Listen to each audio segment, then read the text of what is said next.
My name is Dr. Jack Lewis.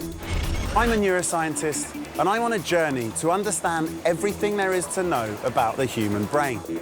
The human brain is the most complex part of our body. Many mysteries remain about how this most vital of vital organs controls every aspect of our lives. But over the last few decades, our knowledge has expanded in leaps and bounds. That was a shock to the system. Now we're getting ready to push it to the limits, finding out how our brains react to unusual conditions and surprising challenges. This is the strangest experience of my life. Let's do it. I'm setting out on a journey. A journey to meet some people with remarkable neurological conditions. One of the most common questions is, how is it wired to your brain? That give us a unique insight into the inner workings of the brain. I discovered people who are able to remember almost every day of their life. In this episode, we'll mess with your mind to explore the relationship between our brains and time. I'll meet someone who wants to discover why her perception of time is so different from the rest of us. I don't keep track of where the day is. I have no sense of time passing. We'll find out why time flies when you're having fun. How did you feel when you were holding those balloons? Did you feel cool? Did you feel a bit weird? Did you feel perfectly relaxed? Balloons. It makes me feel a bit silly that they've got pigs on them. And how a near-death experience can slow time right down. Well, that was exciting. And with the help of magician Pete Heat, we'll find out that when it comes to keeping track of time, our brains can be very easily fooled. Are you going to, like, stop time everywhere and everything? What's going on deep inside your head? Join me to uncover the secrets of the brain. Chin chin.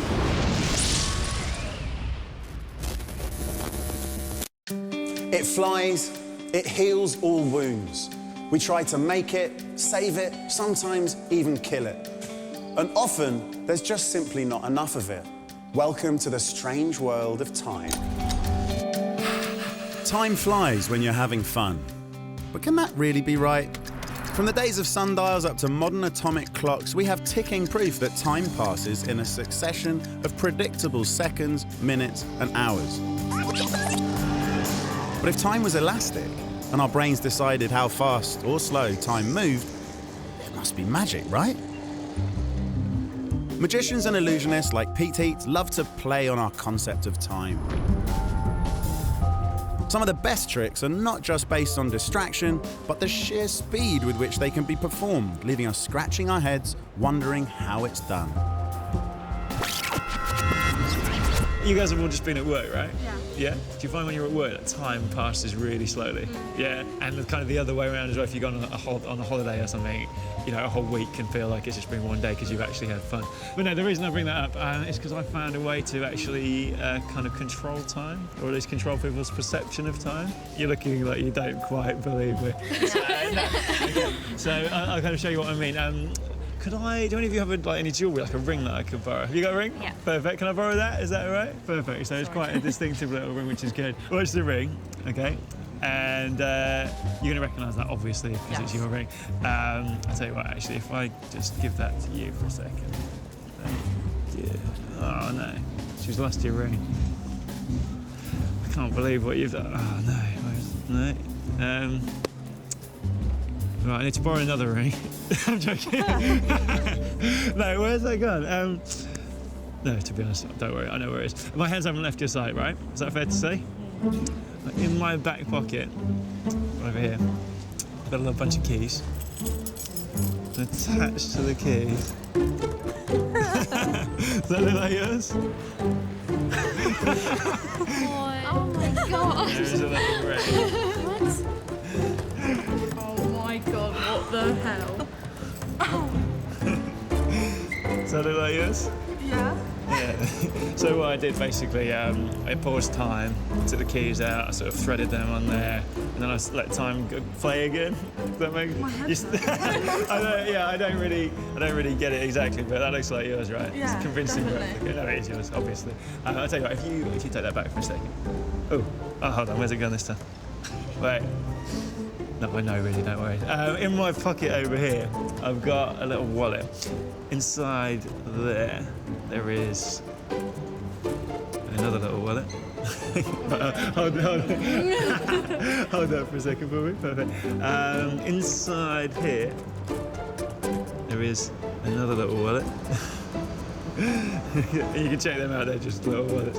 Inside there is a little sort of folded bit of cloth.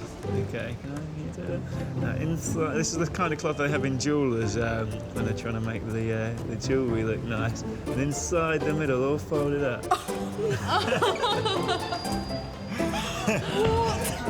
Is it really? Does that look like yours? Yeah. There you go. You can keep that little gift. Thank you. Again, don't mention it. Oh my God. How did you get that in there? Is that even possible? It's not, I think. 1 minute my ring was on my finger, and then in his hand, and then inside a wallet, inside a wallet, inside a wallet. Are you gonna like stop time everywhere and everything? Is like everyone gonna freeze? Now this may just be a magic trick, but let's rewind. How long do you think you've been watching Pete in action for? 30 seconds? 1 minute? More than a minute? Does that look like yours? The answer is 3.5 minutes. And I'll bet most of you were pretty accurate. Time perception is in the brain of the beholder. And would you believe it, older people perceive time as moving 20% faster than those in their 20s. But also, would you believe, the larger we are, the slower we see time passing. Nonetheless, our brains are actually very good at keeping track of passing time. Everything we experience in time, but time is still one of the most mysterious aspects of our perception and experience. We don't have dedicated sensors for time in the same way that we do for vision or for touch or for hearing, yet time is part of every experience that we have. And the processing and perception of time is critical for the brain to do what it needs to do, which is to generate the right actions at the right time. That's effectively what the brain is for doing the right thing at the right time. And yet for something that forms the bedrock of nearly everything we do, time perception is actually extremely difficult for us neuroscientists to understand. It's incredibly rare for a person to lose their sense of time permanently, yet carry on regardless. But remarkably, it is possible.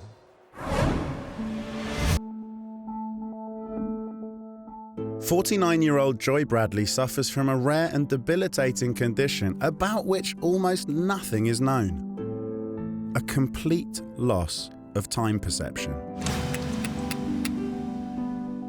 Once upon a time, Joy lived her life according to a hectic and demanding schedule. She was an ambitious career woman alongside being a devoted mother of 3. Time was something that had to be finely managed. Juggling chores came to her naturally. Then, one day, everything changed.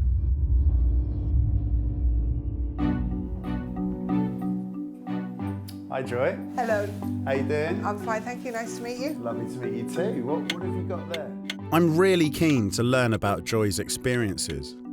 It's now taken 45 minutes for the camera crew to set up for filming. But what does this mean for Joy, who exists in a world without time? So you've completely lost your ability to track duration. Yeah, I have no idea. How long does it feel to you like we've been here in this room? It doesn't feel at all, and that's the biggest problem. So I would say 5 minutes. It doesn't feel long. There's a bit of a joke around everybody that everything in my life takes 5 minutes, regardless of how long it really takes. Whether it's 5 seconds or 5 hours or 5 days. 5 minutes, because it's an accepted British, 5 minutes. This disturbing neurological symptom first occurred after an unfortunate event 5 years ago. I had a stroke and it affected the way my brain works quite a lot. Initially, my speech was terrible. I still think it's a bit ropey. I don't keep track of where the day is or what needs to happen during the day. I have no sense of time or time passing.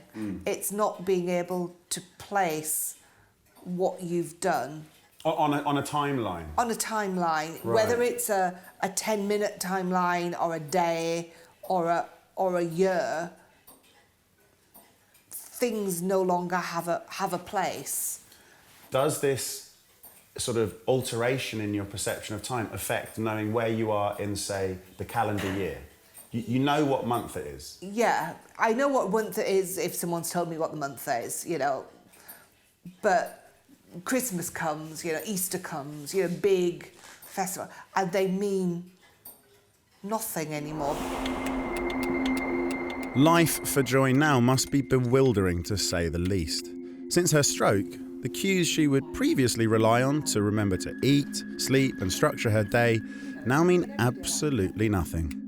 She's still the same person. The main difference is that now days blend into each other with potentially dangerous consequences. I don't notice when it starts to get dark. So things like being in the garden thinking I'll tidy some leaves up and it'll go dark and I'm still tidying leaves up because it won't register that the light's changed because I'm not that switched on anymore to physical and sensory input. But don't you get fatigued?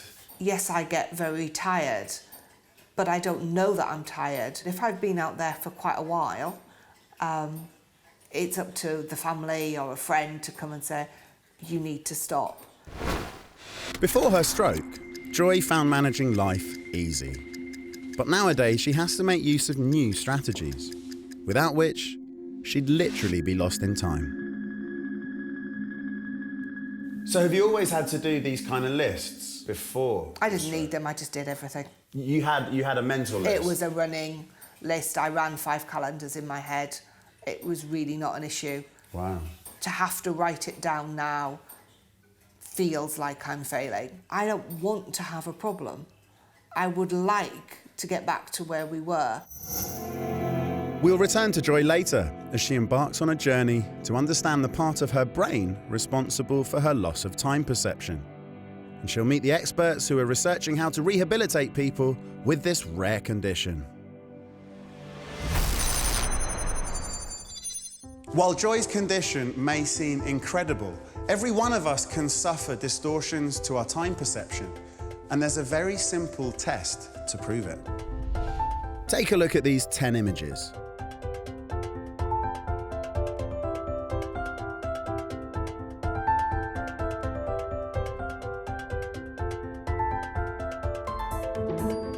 Did any of the pictures last longer than the others? The odd one out seemed to linger a bit longer, right? We tried this out on a group of volunteers. Fruit, man in the bath. So a sequence of images. Did you notice anything strange? I did indeed. Tell me about it. There was you in a bathtub.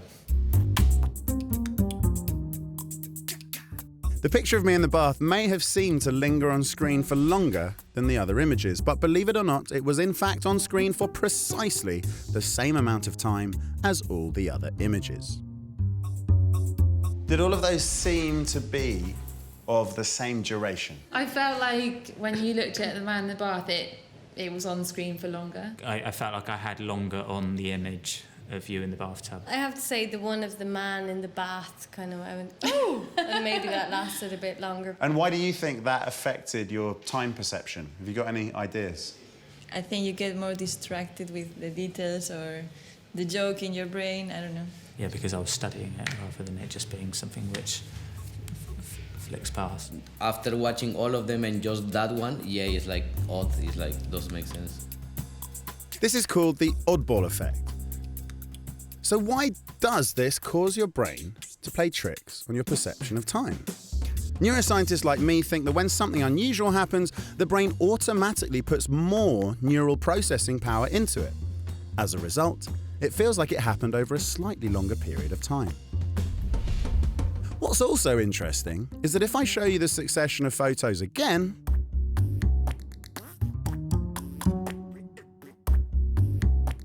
even though you knew the odd one out was coming up, you still got the sense it was on screen for a little bit longer than the others. Only on this occasion, the bath photo was actually on screen for a shorter period of time than the bananas. Incredible. Or maybe I just wanted you to look at me in the bath again. Time flies when you're having fun. What the oddball effect shows us is that the human brain takes a very flexible approach to time perception. It's strongly influenced by how we feel. Our energy levels, the amount of attention paid, effort expended, and emotions associated with whatever we happen to be doing at the time. Our sense of time is unlike our other senses: taste, touch, smell, sight, and hearing. With time, we don't so much sense it, but develop an awareness of it from a variety of other neural processes. One of the big challenges of perception is how to organise all the different sensory signals that come to our brains at different times and at different speeds. So it takes longer for a sensory signal to arrive from the bottom of my foot than from the back of my eye. Yet, if I kick a ball, these events seem to take place simultaneously. One way of thinking about this is that the way we experience the world is put together in a post hoc, after the event fashion, edited together by the brain in much the same way that a film editor might edit this footage to make it make sense, even if it didn't make sense at the time. Essentially, what we think of as our sense of time is actually just a whole bunch of information presented to us in a particular way, and it can vary hugely depending on the context of the situation. Want to see for yourself? With the power of magic, we've cloned Pete Heat. As each of them signals, what do you see? Are the Petes signalling in a regular pattern? For most of us, it'll seem pretty obvious.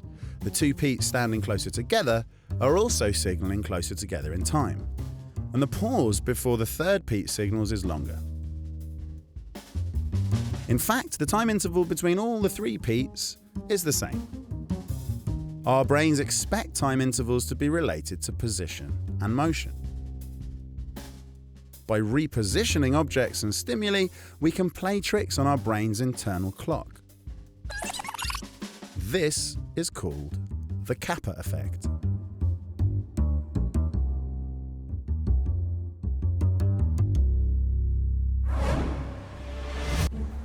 So, time can be elastic, but how much does it differ from one person to another? I'm about to run a very simple experiment to find out. What would you do if a stranger stopped you in the street and asked you to hold something for them? You're gonna rush, eh? Fair enough. Excuse me, mate, could you do me a favour? I've just got to pop upstairs for a tick. Could you hold these just for a short period of time? Yeah? This is Dot. Right. Go, yeah. If you could just, Dot, yeah. Dot, sit. Sit. Meet the nice man. You got a couple of minutes? You sure? To help you bond with her, if you feed her one of these, then you know, she'll know that you're the boss now. All right. Just hold on tightly. The big dog comes. Oh, no. I will be back very, very, very shortly, okay? I'll be back in one sec. Now, I'm not doing this just for fun. There is some science here. Promise. Every person has been asked to hold the object for exactly 1 minute. But the theory is, people who are left in a situation they found to be relatively pleasurable are more likely to feel that time has passed more quickly than those who felt a bit silly or just plain uncomfortable, for whom time should drag. So let's start with our embarrassed balloon sellers. Hello. So, can you guess how long I was away for? 3 minutes. 3 minutes. Excellent guess. How about you? I'd say 3.5 minutes. So I left you holding these helium balloons for a very precise period of time. How long do you think you were stood here for?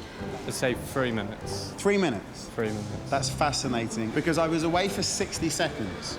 Is that right? it? Only 1 minute.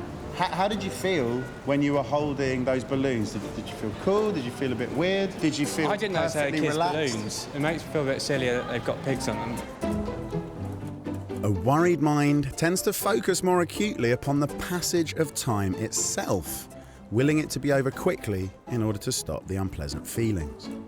This can cause the perception of time to seem to crawl. So how about our happy dog sitters? This enjoyable scenario caused no concerns, so their attention was positively engaged in whatever sensory experience was around them. The cute dog, their smartphone, watching the world go by. Experiment over. How long did you think I was away for? Roughly about 30 seconds. 30 seconds? Yeah. That's really interesting, because I was away for precisely 1 minute. 1 minute? Yeah. Oh, okay, all right, it didn't seem that long. And as we all know, sometimes time drags and sometimes... Not when you got a cute dog, though. Well, there you go. Did you enjoy the time you spent with dogs? Very much so. But not everyone wants a new dog. Your perception of time expanded. How do you account for that? There was a kind of thought in my head, what if you just disappeared? You never and I know, was right? stuck with a lovely dog, but, you know, it's not my dog.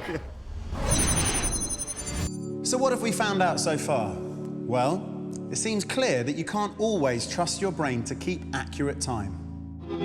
Joy's unusual condition, Pete's speedy sleight of hand, and our unsuspecting balloon or dog sitters all reveal the same thing. Our perception of time, whilst pretty good under normal circumstances, can be easily manipulated or messed with. It's similar to the way we're affected by visual illusions, but these ones are instead called temporal illusions.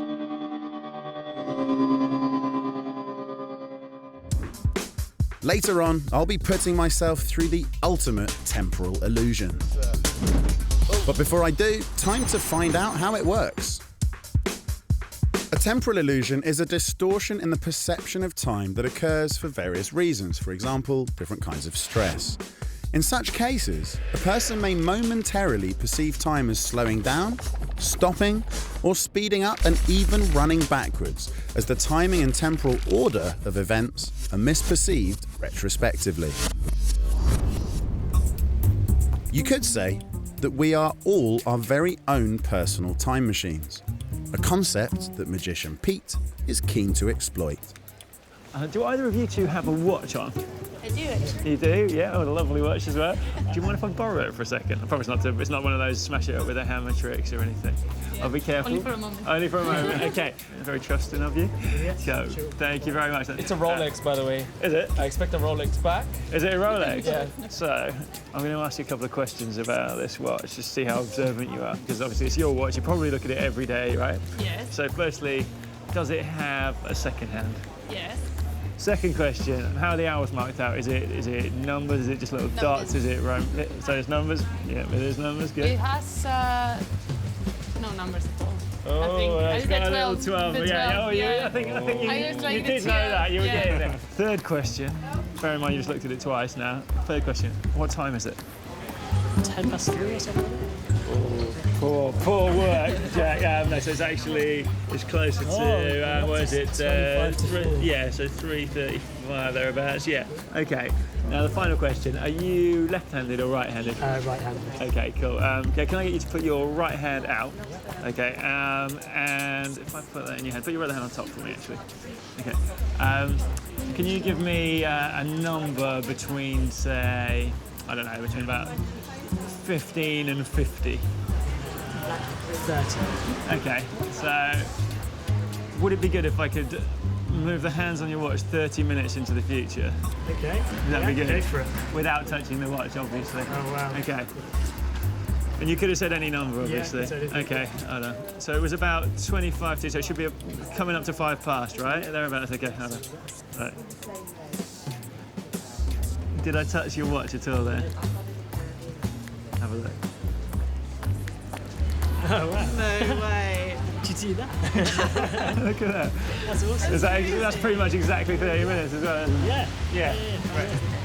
Wow. Thank you. have a look. Yeah, I don't know how well I did, but I haven't touched that, right? No. Have a look. Have a look. Oh my god, amazing. Wowzers. That's oh my god. What? Yeah. Oh my God. So what's that? Is it 5 o'clock exactly? Oh, just past Almost it. So that's 3 minutes after, so oh, 45. Close enough. Yeah. Wow. Madness. Can you turn it back? I'm afraid you're just going to have to live at a different time to everyone else for the rest of your life. I just don't know how he did it before. He managed to move my brain. It was clever. Because we were sort of looking at his hands all the time, really, so I don't know how like sleight of hand works or anything, or how he actually managed to do it. How on earth did he manage to physically move all the little wheels inside the watch just to make it happen? He's God. He's nuts. How does he do that? He has magic powers, that man. Now, this may be just a magic trick, but imagine if your brain started playing these kind of tricks on you for real. How would you feel if 5 whole hours seemed to go by in just 5 minutes?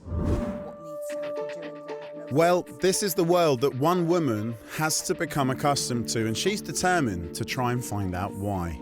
Joy Bradley has arrived at the Oliver Zangwill Centre in Cambridgeshire. It's one of the only facilities in the world carrying out research into how to rehabilitate people with a loss of time perception after brain injury. Joy is hoping to find out what's happened inside her brain to cause her rare condition, following a stroke 5 years ago. The first step of the treatment process is to understand quite how much Joy's perception of time has been distorted. Psychologist Jo Mole can assess her difficulty measuring time duration, something most of us are pretty good at, with a simple test. How it will work then is I'll start the stopwatch, you'll start reading a story, and I'll stop the stopwatch. Joy's task is to read for an estimated 20 seconds and, when she thinks that time is up, hit the button. Okay. Does that make sense? Yes. Okay. I think. Well, let's give it a go. Let's see. Right, we'll try. You ready? But first, Joy has shown precisely how long 20 seconds actually is. The one which my son, aged 7, would catch his first trout. Not, of course, on a chalk stream. Now, it's her turn. I'll give you a new story now. So I've got to start it as well, don't I? Yeah. How is it, I wonder, that fishing writers, mostly an admirable lot, come up with such drivel sometimes? Looking through a past issue of a universally respected angling magazine, for example, I found this. Itch and trout rise regularly? She continues to read for well over a minute. Flies to imitate them all. Oh, I have to press a button. And not only has she lost track of time, but Joy's also clean forgotten about stopping the clock. I was obviously engrossed by fishing stories again. It doesn't take long, does it? No, exactly. What it appears in the test that she finds difficult, what it appears to be happening for her is that she can't hold that interval that I create in her memory long enough to then recreate it. So it's like she's kind of lodged in time for a certain amount of time, and then she loses track of it. So if you ask her how long she's been in the room, she'll always say 5 minutes. We'll continue to follow Joy's progress later on, as she witnesses the extent of the damage to her brain for the first time. Memory plays a huge role in time perception. In fact, the way in which we store the information we receive from our senses dictates our experience of the passage of time. Imagine our minds as a photographic filing system, storing experiences chronologically from moment to moment. How these experiences are filed away produces our perception of time. Even the passage of time that you're experiencing right now is essentially a retrospective ordering of sensory input, an intricate cataloguing of the most relevant out of the millions of sensory signals. But in Joy's case, it's like her filing system is faulty. She's able to retain her experiences, but they're no longer organised in a way that allows her sense of time to function normally. We've already discovered that our emotional state can alter the way we see time, but what about sensory stimulation?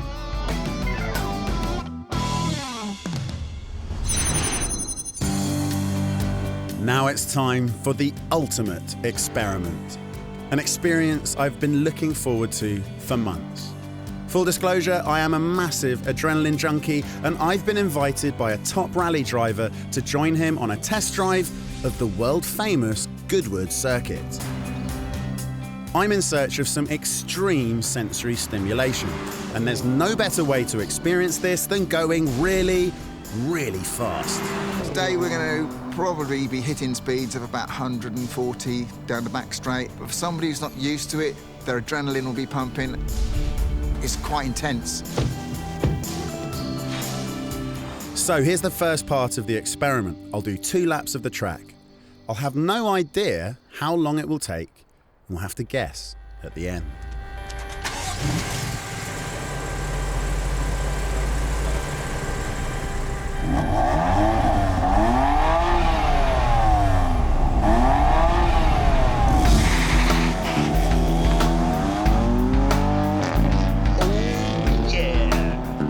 I'm no stranger to speed, so travelling at 225 kilometres an hour probably isn't going to make me fear for my life. But it certainly is going to be a stimulating experience, and that's exactly what we need. Already, I can feel a difference in my body and mind. I'm focused on every twist and turn. Subconsciously, my mind is doing its best to order these moments into a timeline to create my temporal experience.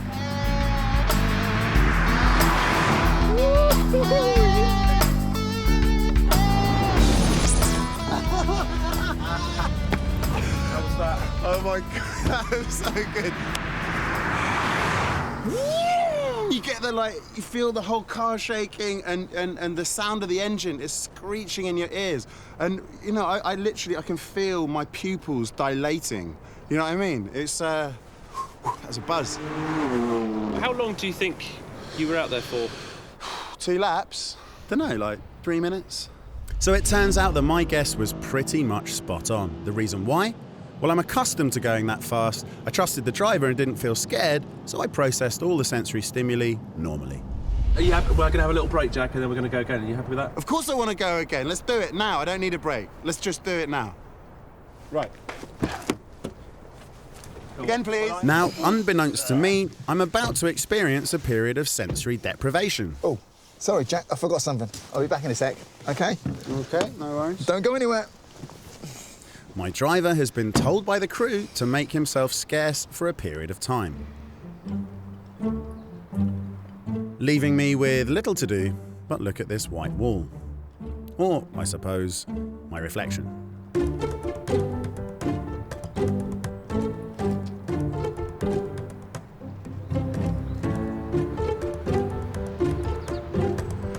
I'm back, Jack. I'm back. Oh, that bloody time too. But how long have I been left twiddling my thumbs? How long do you think you've been sat here for? How long do I think I've been sat here for, staring at a whitewashed wall, waiting for this guy? If you were going to put a time on it, how long do you think you've been sat here for? 5 minutes? I have no idea.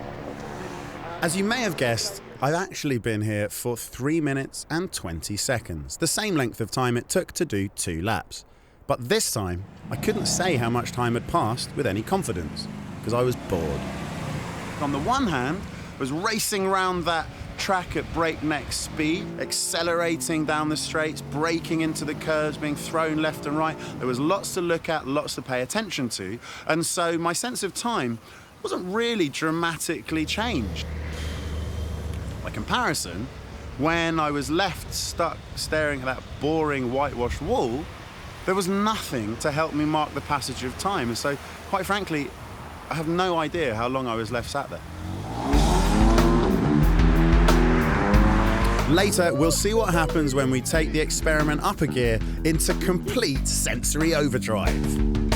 Well, that was exciting.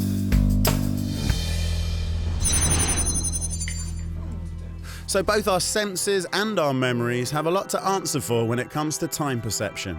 And with nothing to stimulate our senses, time becomes lost. But which part of the brain is the culprit when it comes to filing these memories in the first place?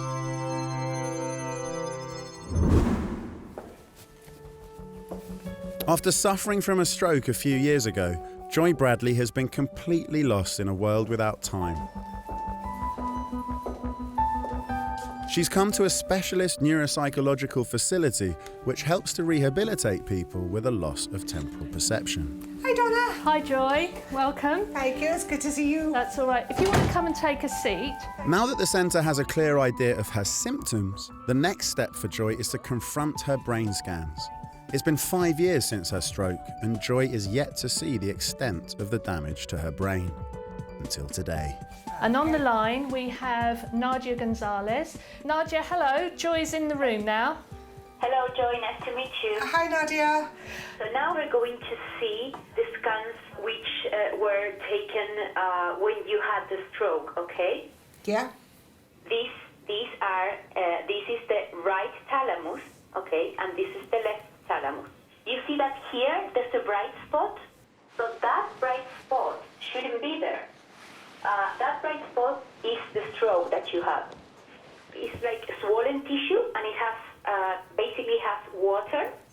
So that's why we're seeing it bright, like the fluid that we're seeing here in the ventricles. You see, it's a very, very tiny area compared to the rest of the brain.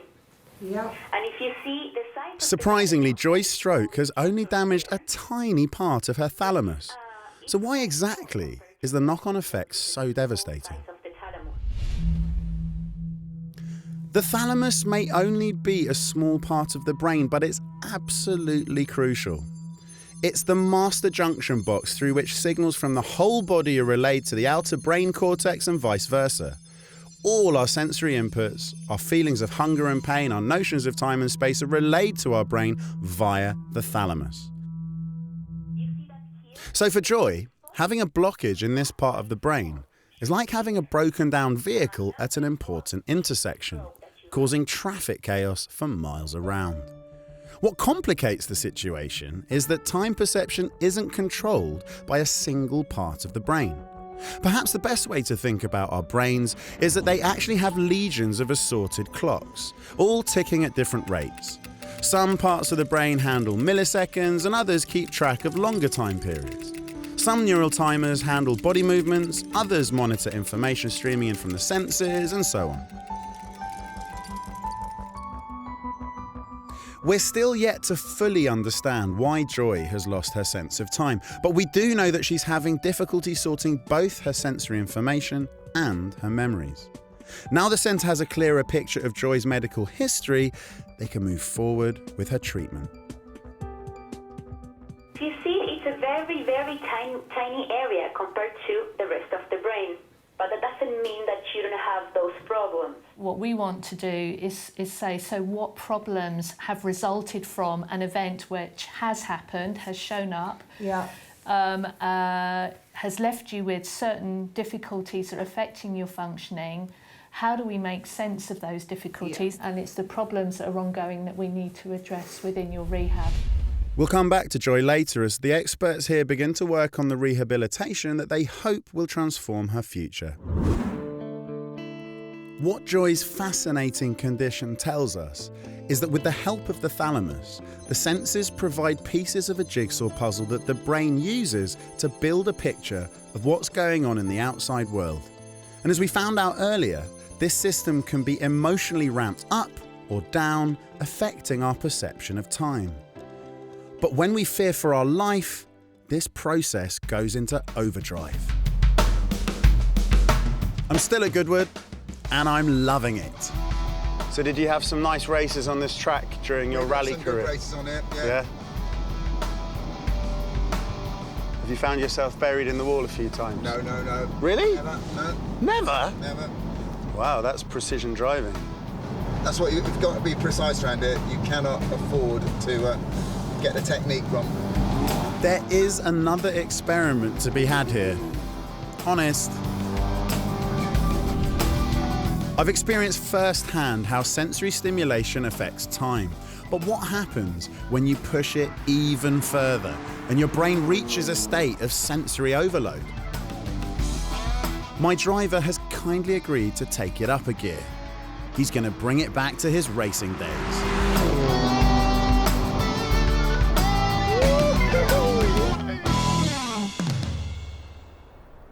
pushing the vehicle closer to the limit so that this time I should genuinely be on the edge of my seat. I'm nervous. You know, it's a fast car, professional driver, got heart rate monitor on. That can't be a good sign. We'll see what happens. I'm open-minded. I'm up for it, but see that smile? He looks like he's done this before. If anyone can scare the hell out of me, I reckon he's the one.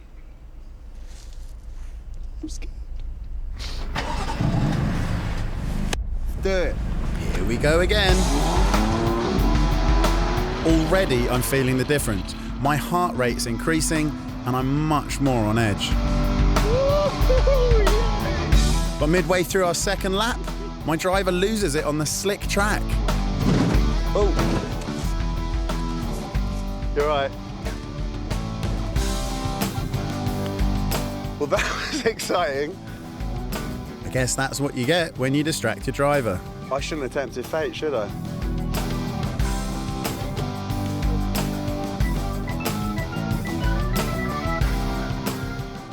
I can honestly say that we lucked out. That was awesome. I was like, yeah, he's a professional. He's going to hold this. Like, I've been in situations where I've lost it on the slick, obviously not going that fast. And I was like, he's got it, but it's just such a wet track. And I tempted fate. I'm not superstitious, but I did tempt fate. That's all my fault. Yeah, sorry about that, driver.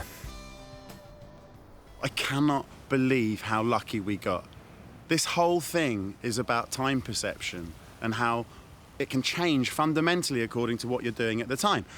I couldn't have paid him enough money to say, please, would you mind crashing so we can really put this to the test?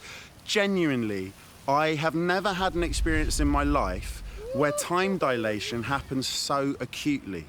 It was like, because I was in physical danger, time slowed down.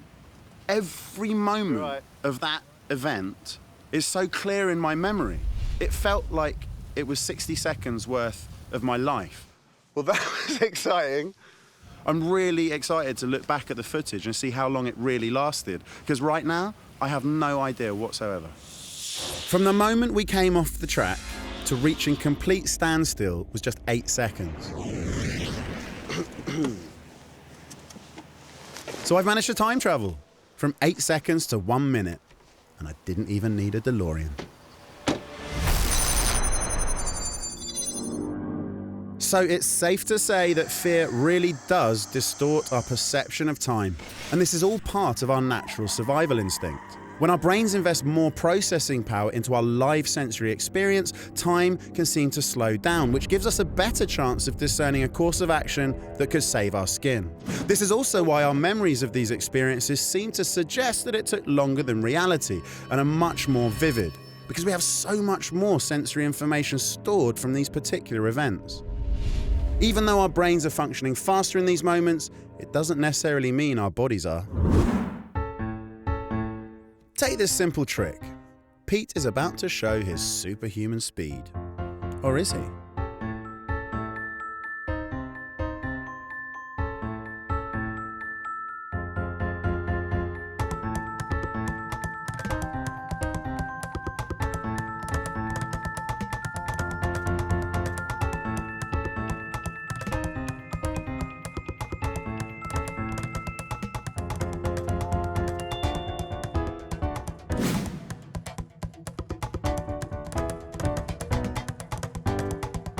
Did you see how it was done? Well, actually, Pete is just using the brain's natural time lag to his advantage. Once his opponent's brain processes his movement and registered that he needs to start moving himself, it's too late. This trick reveals something about the way your brain works. Your brain's perception of time was different from the reality. Have a look at this to see your brain's natural time lag in action. Keep an eye on the dot in the middle. What do you see? Are the two lines aligned? You'll probably see two things. Where the lines nearly meet, one seems ahead of the other. Or maybe you see a kink. The two lines are at different angles. As you've probably guessed, your brain is simply playing a trick on you. And actually, both lines are perfectly aligned. You can see this if I slow the rotation right down. When you're looking at a moving object, your brain takes into account its own delay in processing information, so it perceptually shifts the object slightly ahead of its actual position. But when the flashing line appears, it's stationary, so our brains keep it exactly where it sees it. The consequence? The lines don't seem to line up, and this is called the flash lag effect.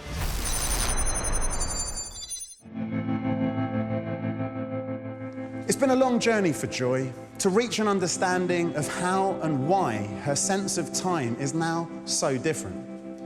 Knowing the part of the brain that's at fault is one thing, but figuring out how to live with the condition is quite another. Your 3 children. But with the help of the specialists at the Oliver Zangwill Centre, Joy is taking the first tentative steps on the long road to recovery. So your goal is to return to your previous self. It's been a long time of fighting and trying to understand and work it out. And people assume that, well, it's been ages, you should be all right now. So we think that working on your sense of identity is going to be key. We're also going to look at strategies. So for the things that we can't change, we're going to, together with Joe especially, come up with some strategies that will help you get around those things and lessen the impact on your day-to-day life. Yeah. So this is just the beginning. So we'll have you with us and we'll see where we get to. Brilliant.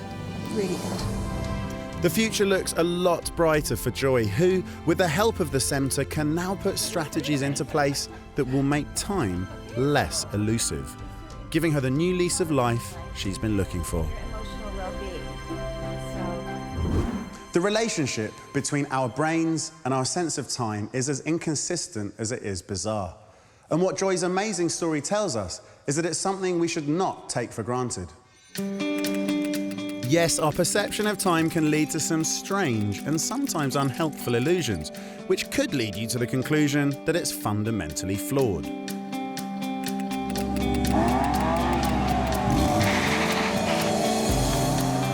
But the inconsistencies in our sense of time are the means by which we can achieve the flexibility required to thrive in a rapidly changing world.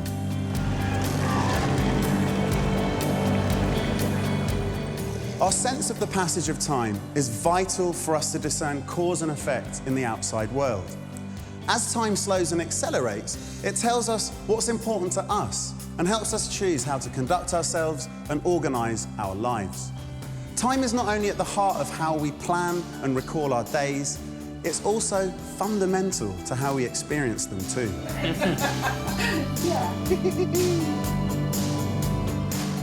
Together, these remarkable discoveries help to bring us ever closer to unlocking the incredible secrets of the brain.